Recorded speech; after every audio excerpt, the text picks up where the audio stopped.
Assalamualaikum anak-anak teacher kelas 42. Salam semangat untuk anak-anak hebat. Apa kabar semuanya? Teacher harap anak-anak teacher dalam keadaan sehat dan ceria.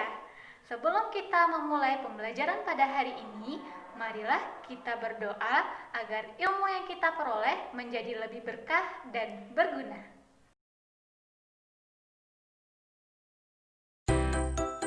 Pada video pembelajaran kali ini, anak-anak teacher akan dipandu oleh Teacher Devi. Semoga dengan tayangan pada video ini akan membantu anak-anak teacher memahami materi pembelajaran yang kita pelajari. Nah, video ini akan membahas tema 1. Indahnya kebersamaan, di mana subtema satunya keberagaman budaya bangsaku dengan materi pembelajaran bahasa Indonesia, gagasan pokok dan gagasan pendukung. Tujuan pembelajaran kita hari ini agar anak-anak teacher paham bagaimana menentukan gagasan pokok dan gagasan pendukung pada suatu bacaan. Anak-anak teacher pasti sudah sering membaca buku kan? Baik itu buku cerita, buku dongeng, majalah, atau buku pelajaran. Di setiap bacaan yang anak-anak teacher baca, pasti terdapat sebuah paragraf. Paragraf dikatakan sempurna apabila memiliki gagasan pokok dan gagasan pendukung. Setiap bacaan biasanya terdiri atas beberapa paragraf. Setiap paragraf memiliki gagasan pokok dan gagasan pendukung. Sebelum kita melanjutkan tentang gagasan pokok dan gagasan pendukung, anak-anak teacher harus tahu terlebih dahulu apa itu paragraf. Tahukah anak-anak teacher apa itu paragraf?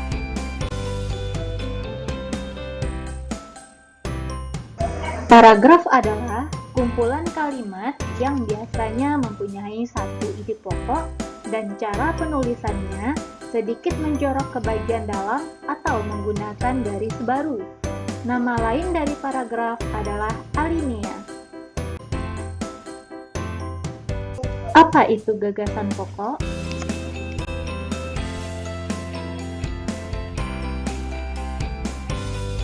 Gagasan pokok adalah ide utama yang dibahas dalam suatu bacaan, dapat berupa kalimat inti atau berupa pokok paragraf. Nah, apa pula itu gagasan pendukung? Gagasan pendukung adalah uraian atau tambahan informasi untuk menjelaskan gagasan pokok. Nah, bagaimana cara kita menentukan gagasan pokok pada suatu paragraf? Caranya, anak-anak teacher harus membaca dan memahami dengan cermat isi bacaan setiap paragraf. Mari kita perhatikan dan simak teks bacaan berikut ini mengenai pawai budaya. Pawai budaya sangat menarik bagi warga Kampung Babakan. Pawai ini selalu menampilkan keragaman budaya Indonesia. Udin dan teman-teman tidak pernah bosan menanti rombongan pawai lewat. Tahun ini, mereka datang ke alun-alun untuk melihat pawai tersebut. Kakek Udin pun terlihat sabar menanti. Terdengar suara gendang yang menandakan rombongan pawai semakin dekat. Nah, pada paragraf ini terdapat 6 kalimat dan yang menjadi gagasan pokoknya adalah pada kalimat yang pertama, yaitu pawai budaya sangat menarik bagi warga Kampung Babakan. Nah, apabila kita sudah menemukan gagasan pokok pada suatu paragraf, berarti kalimat yang lainnya kita sebut sebagai gagasan pendukung. Anak-anak teacher harus ingat bahwa dalam satu paragraf hanya memiliki satu gagasan pokok, dan kalimat yang lainnya akan menjadi gagasan pendukung. dan kalimat yang menjadi gagasan pendukung dari pawai budaya sangat menarik bagi warga Kampung Babakan adalah pawai ini selalu menampilkan keragaman budaya Indonesia. Udin dan teman-teman tidak pernah bosan menanti rombongan pawai lewat. Tahun ini, mereka datang ke alun-alun untuk melihat pawai tersebut. Kakek Udin pun terlihat sabar menanti. Terdengar suara gendang yang menandakan rombongan pawai semakin dekat. Nah, kita lanjutkan pada contoh paragraf yang kedua ya. Di barisan pawai terdepan terlihat rombongan dari Maluku. Rombongan laki-laki mengenakan kemeja putih, jas merah, dan topi tinggi dengan hiasan keemasan. Rombongan perempuan mengenakan baju cele. Baju ini terdiri dari atasan putih berlengan panjang serta rok lebar merah. Langkah mereka diiringi oleh suara tifa, alat musik dari Maluku. Bunyinya seperti gendang, namun bentuknya lebih ramping dan panjang. Budaya Maluku sangat unik dan menarik.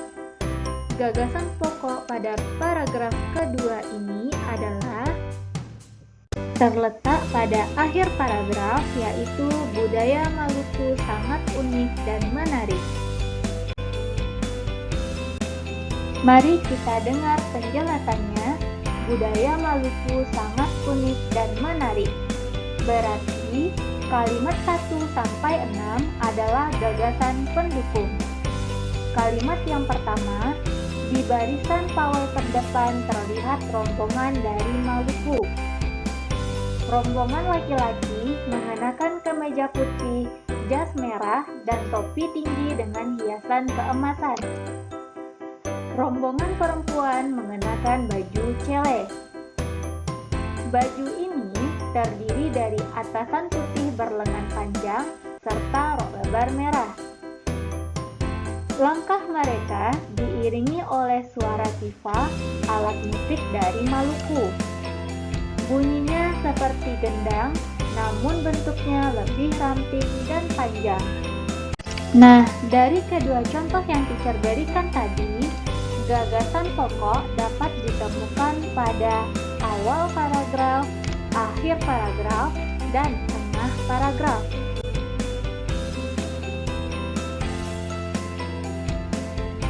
Kesimpulan dari pembelajaran kita hari ini yaitu gagasan pokok dapat disebut juga gagasan utama, ide pokok, atau pokok pikiran. Gagasan pokok terletak di awal, tengah, dan akhir paragraf. Sementara itu, gagasan pendukung disebut juga dengan gagasan penjelas atau menjelaskan gagasan pokok. Bagaimana dengan video penjelasan teacher hari ini? Semoga anak-anak teacher paham mengenai pembelajaran hari ini ya. Teacher ucapkan terima kasih kepada anak-anak hebat soleh dan solehah teacher. Selalu semangat dan menjaga kesehatannya ya. Teacher akhiri dengan Assalamualaikum warahmatullahi wabarakatuh.